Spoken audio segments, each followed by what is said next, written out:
ఈ రోజే డౌన్లోడ్ చేయండి. మీ ఫేవరెట్ షోస్ చూడండి. నువ్వు చూస్తూ ఉండు చరణ్, డెఫినెట్ గా నేనే విన్ అవుతాను. సరే, ప్రాక్టీస్ చేద్దాం. సరే, జాగ్రత్త.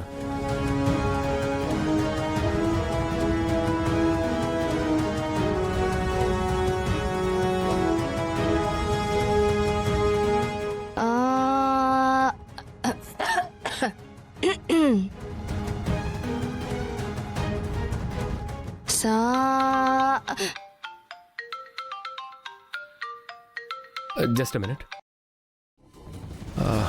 Good morning sir. అవును సార్, ఒక్క నిమిషం. అబ్బో, ఇక్కడికి తీసుకొచ్చి కూడా పాట అంటాడంట్రా బాబోయ్. డెఫినెట్గా చేస్తాం సార్. లాస్ట్ ఆల్బమ్ కంటే మంచి అవుట్పుట్ ఇస్తాం సార్.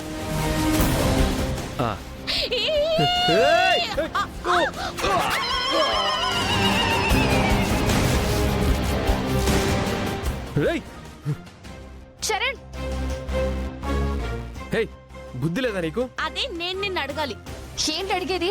కళ్ళు నెత్తి మీద పెట్టుకుని వస్తున్నావా? నా కళ్ళు ఉండాల్సిన ప్లేస్ లోనే ఉన్నాయి.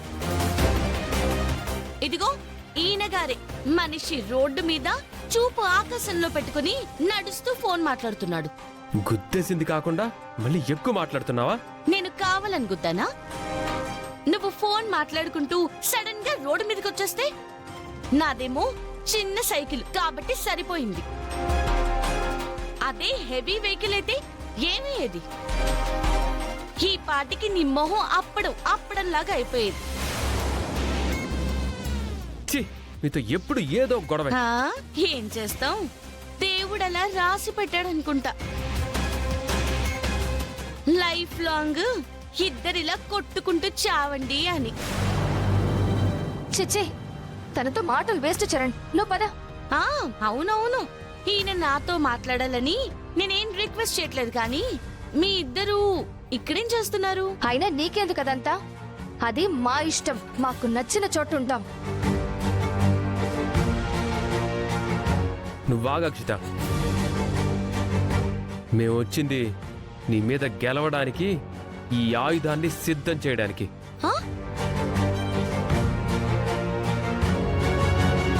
ఆయుధమా? అవును, త్వరలో జరగబోయే సింగింగ్ కాంపిటీషన్లో నీ మీద గెలవడానికి అక్షితకి నేనే దగ్గరుండి ట్రైనింగ్ ఇస్తున్నాను. ఆహా, అవునా? చూడు చరణ్, పక్షి పిల్లకి ఎగరడం ఎవ్వరూ నేర్పించకపోయినా ఆటోమేటిక్ గా అదే ఎగురుతుంది. మరి కోడి పిల్లలకు ఎంత నేర్పిస్తే మాత్రం అది పక్షి పిల్లలా ఎగురుతుందా ఏంటి చెప్పు? ఏంటి, నేను కోడి పిల్లనా? నన్ను కోడి పిల్లనని అంటావా? కాదు, కోతి పిల్లవి. నిన్ను. ఆగక్షిత, ఏంటి పల్లవి, అంటే తనకి నేను ఎంత నేర్పించినా నీకంటే బాగా పాడలేదంటావా?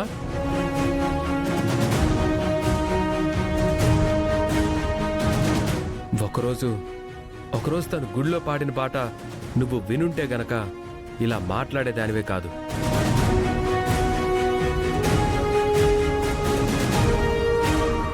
ఆ గొంతు వినే తనకి నా ఆల్బంలో అవకాశం ఇచ్చాను.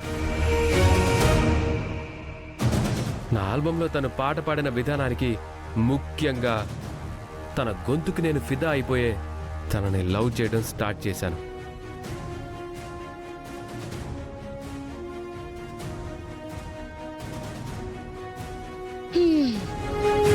చెప్పిందే చెప్పి ఎన్నిసార్లు చెప్తావు చరణ్? అవన్నీ నాకు తెలుసులే. తెలిసి మరి తను పాడలేదని అలా అంటున్నావు? తను పాడలేదని చెప్పట్లే, నాతో పోటీ పడి తను గెలవలేదు అని చెప్తున్నాను.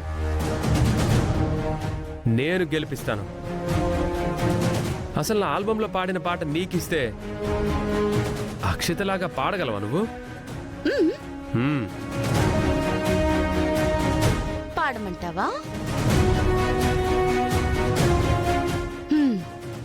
చెప్పు.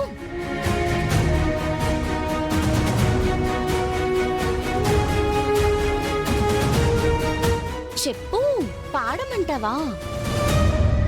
సర్లే, మౌనం అర్ధాంగీకారం అంటారు. సరే. ఆ, ఏ ఆపు ఆపు, ఇది నా పాట, నువ్వెలా పాడతావు? ఆ పాటని కంపోజ్ చేసిన ఈయనే పాడమంటున్నారు కదా. ఏం అవసరం లేదు. ఎందుకు అక్షిత అంత టెన్షన్ పడుతున్నావు? పాడతాను అంటుంది కదా, పాడివ్వు. తనేదో పెద్ద సింగర్లా ఫీల్ అయిపోతుంది. పాడితే నీ స్టాండర్డ్స్ ఏంటో, తన స్టాండర్డ్స్ ఏంటో తనకి పూర్తిగా అర్థం అవుతుంది. అవునవును, నేను పాడితే ఎవరి స్టాండర్డ్స్ ఏంటో నీకే అర్థమవుతుంది చరణ్. అయితే పాడు చూద్దాం. అయితే పాడుతున్నాను చూడు.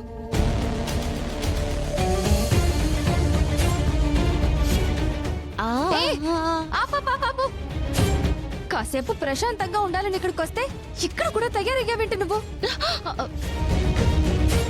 ఏంటి చరణ్ ఇది? నాకు మెంటల్ పీస్ కోసం తీసుకొచ్చావా, లేదంటే నన్ను మెంటల్ టార్చర్ చేయడానికి తీసుకొచ్చావా నువ్వు?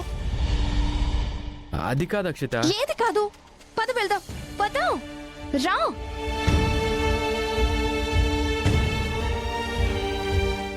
నేను పాడతాను చరణ్. చరణ్ చరణ్ చరణ్ చరణ్ నేను పాడతాను చరణ్. నేను పాడతాను చరణ్. చరణ్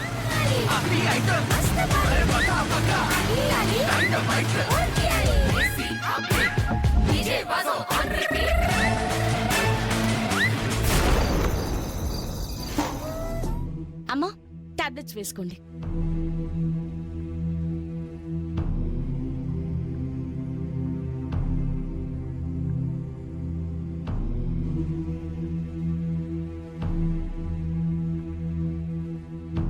పల్లవి, సింగింగ్ కాంపిటీషన్లో నువ్వు ప్రిపేర్గా ఉన్నట్టే కదా?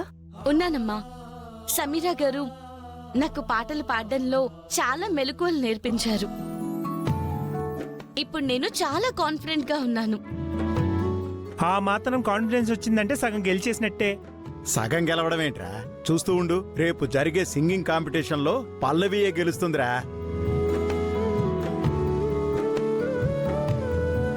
మన గుండమ్మ ఆశ నెరవేరుస్తుంది. అమ్మా, అడ్వాన్స్ కంగ్రాచులేషన్స్.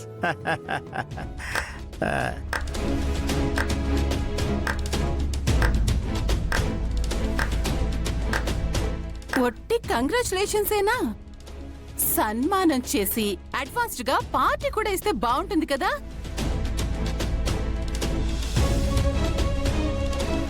ఇంకా కాంపిటీషన్ జరగనే లేదు, పల్లవి గొంతు విప్పి పాడనే లేదు, అప్పుడే గెలిచేస్తుందని ఒకరు, గెలిచేసిందని ఒకరు, కంగ్రాచులేషన్స్ చెప్పేది ఒకరు.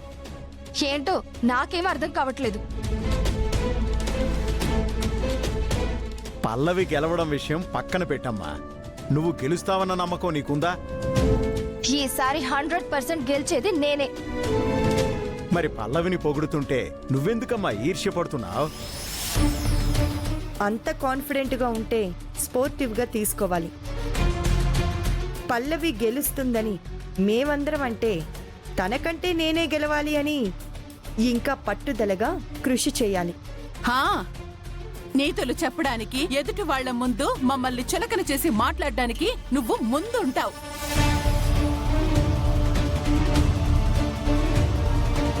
కాళ్ళు పడిపోయినా బుద్ధి మాత్రం మారలేదు.